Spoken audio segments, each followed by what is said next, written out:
keep going. Vlog 24, 25? I think so. Yeah, I'm talking about the my childhood. Somebody asked Ted in California. So we're moving now on to my teenage years. And what happened then was I moved from North Coventry, Holbrooks, Roland Mount, to a house in Park Road in the middle of Coventry. Because my dad, I've said before, he used to think a little bit out of the box. And he had been to America. He'd sold the land at the back of the house. And yeah, so he had an entrepreneurial sort of spirit about him. And he bought an old Edwardian house, one side of a semi, and then converted all the rooms in this house to bedsits. That is a room which was contained where you had a bed, a cooker, little stove and so on. So you could just live in one room called bed sitting rooms. And so students and other single people would be more than happy to be there. And we had a whole range of people in these houses throughout my teenage in the 60s. Can you imagine? It was almost bohemian. And my dad used to love meeting with these youngsters in particular. We were near the middle of Coventry. There was an art college there. There was Warwick University, who had students from there who stayed in occasionally. And he was very open-hearted, my dad was. We had one chap in who was Nigerian. What a character. And he was at Warwick University doing some academic work. But he also used to take people from the Alcoholics Anonymous connection, and they'd say, oh, there's somebody that's, trying to dry up and dry out. And so he'd take them in and while they were sober. Although we had one or two that would just drink enough to survive. I do remember some of those. It's quite funny stories about what did or didn't happen there. So he was quite open-hearted about helping people out and giving him this accommodation.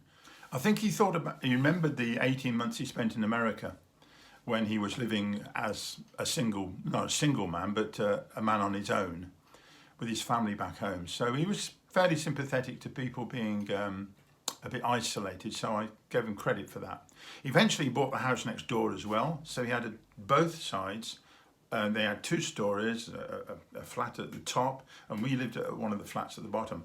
And fortunately, it was only about half a mile to the grammar school, which was up the road. So I spent a lot of time doing all activities up there.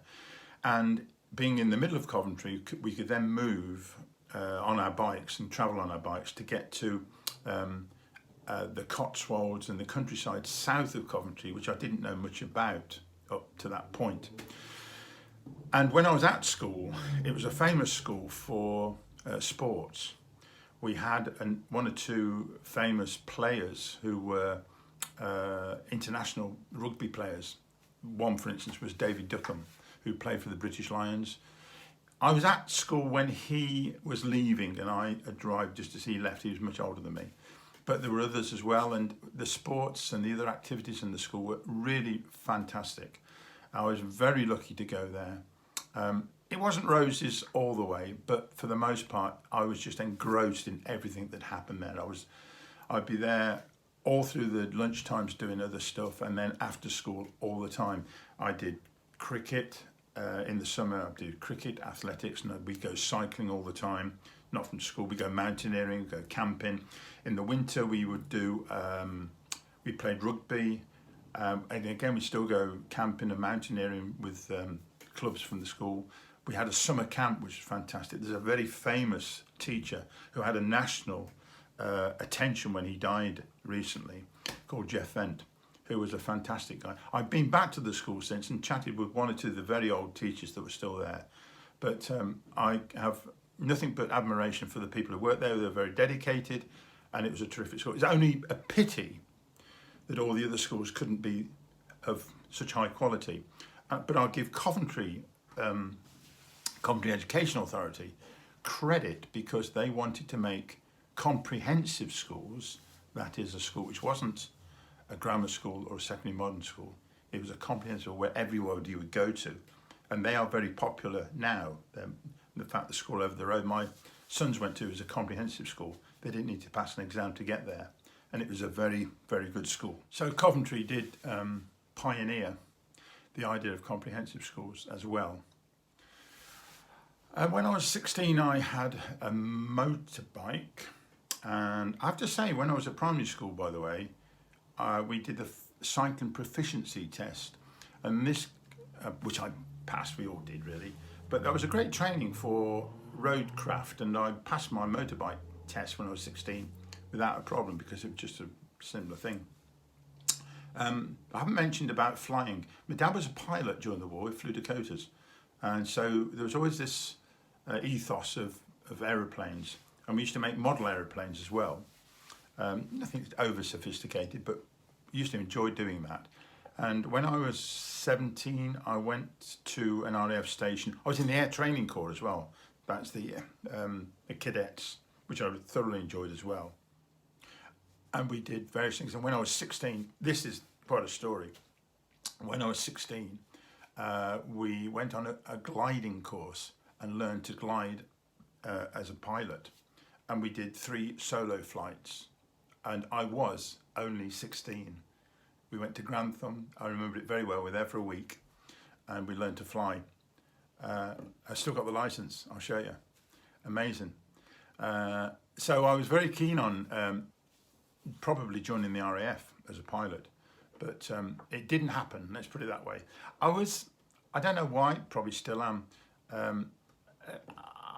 little bit out of touch. I was quite naive, I was quite immature as a kid.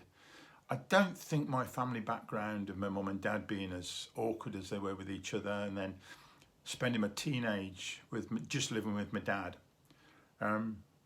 Anyway, it didn't work out, so I went eventually, because I was interested in art, and I was advised from school, why not go and train as a teacher? So there was plenty of opportunity there to do loads of sport.